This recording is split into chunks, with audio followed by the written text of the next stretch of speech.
Friends, good morning. તો આજે સવારના હું નાઈને થતી હતી તૈયાર, કેમ કે આજે મારા હસબન્ડ મને લઈ જતા હતા મેળામાં. તો બસ પછી અમે બંને જણા થઈ ગયા મેળામાં જવા માટે તૈયાર થઈને ફોટા ના પાડી એવું તો પોસિબલ જ નથી. તો હું પાડતી હતી ફોટા અને મારા હસબન્ડ જોતા હતા મારી વાટ. પછી ફોટા પાડી અને અમે નીકળી ગયા મેળામાં જવા માટે. આ મેળો વોંધમાં આવેલો હતો, એટલે વોંધ અમારા ગામથી બહુ ખાસ છેટો થાય નહીં, એટલે પછી અમે નીકળી ગયા મેળામાં. આજુબાજુના મેળા હોય ત્યાં જવું મને બહુ પસંદ છે. તો બસ થોડી વારમાં પહોંચી આવ્યા અમે મેળે. મેળો બહુ મોટો તો ન હતો, પણ આમ શાંત મેળો હતો કે મજા આવતી હતી અને પબ્લિક પણ વધારે હતી. પછી અમારે લેવાની હતી પ્રસાદી, પણ મારા હસબન્ડ પ્રસાદી લેતા હતા અને હું મંદિર જોતી હતી. આ મંદિર નવો બને છે.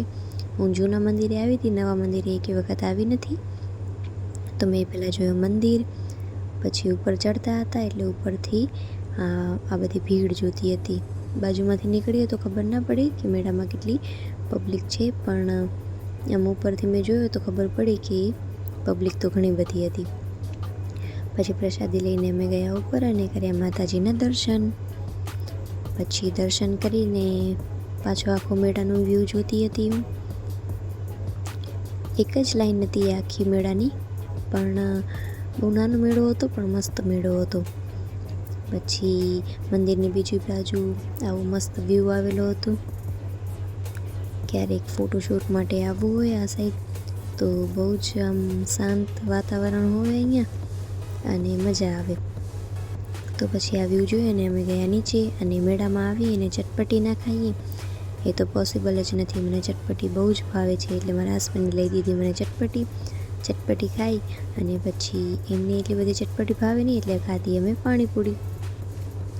પછી પાણીપુરી ખાઈ અને અમે નીકળી ગયા મેળામાંથી, કેમ કે એક જ લાઈન હતી મેળાની એટલે ફટાફટ ફરાઈ ગયો અને કાંઈ બીજો ખાસ હતો નહીં મેળામાં લેવા જેવી વસ્તુ કે બીજું કાંઈ પણ. તો પછી બસ દર્શન કર્યા, નાસ્તો કર્યો અને ફરીને નીકળી ગયા અમે ઘરે જવા માટે. તો ઘરે જવા માટે અમારી એક તો ગાડી નથી નીકળતી, કેમ કે અહીંયા કોઈક અમારી ગાડી પાછળ ગાડી રાખી ગયું હતું, એટલે અમે એની વાટ જોઈ અને પછી આવ્યો માણસ એટલે નીકળી ગયા ત્યાંથી. તમને મારો વિડીયો ગમતો હોય તો લાઈક, શેર ને સબસ્ક્રાઈબ કરજો. બસ પછી અમે મસ્તી કરતાં પહોંચી આવ્યા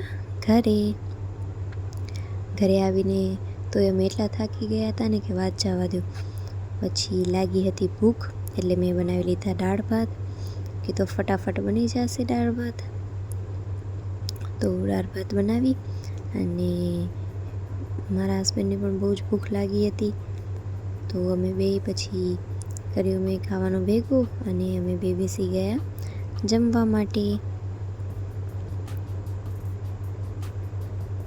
કોણ કોણ આજે મેળામાં આવ્યો તો કમેન્ટ કરજો.